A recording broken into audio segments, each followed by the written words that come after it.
শরীরের কোন অংশে পিত্তরস উৎপন্ন হয়? অপশন হার্ট, কিডনি, ফুসফুস নাকি যকৃৎ? উত্তর হবে যকৃৎ।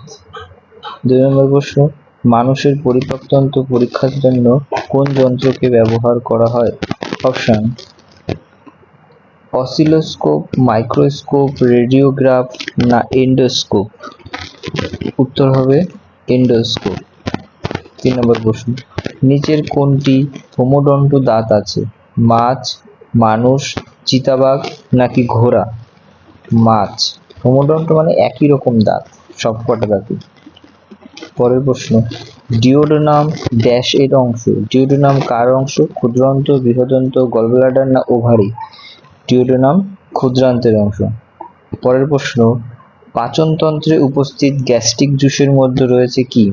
অপশন HCl, NaCl, NHO3 না KCl? উত্তর হবে HCl। পরের প্রশ্ন, দাঁতের এনামেল কি দিয়ে তৈরি? ক্যালসিয়াম ক্লোরাইড নাকি ক্যালসিয়াম সালফেট নাকি ক্যালসিয়াম কার্বনেট নাকি ক্যালসিয়াম ফসফেট? উত্তর হবে কি ক্যালসিয়াম ফসফেট। তারপরে প্রশ্ন, শরীরে হজমে সাহায্য করতে কোন অ্যাসিড ব্যবহার করা হয়? শরীরের হজমে সাহায্য করতে কোন হবে? Boric acid, acetic acid, sulphuric acid না হাইড্রোক্লোরিক অ্যাসিড? উত্তর হবে হাইড্রোক্লোরিক অ্যাসিড। খাদ্য দ্বারা প্রাপ্ত শক্তি কিভাবে পরিমাপ করা হয়? খাদ্য দ্বারা প্রাপ্ত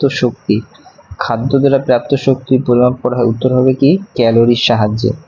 মানব দেহের একমাত্র অংশ যা পুনরায় বিকশিত হয়, মানে কেটে দিলে আবার হয়, কি হয়? প্লীহা, মস্তিষ্ক, যকৃৎ না অগ্ন্যাশয়? যকৃৎ মানে লিভার।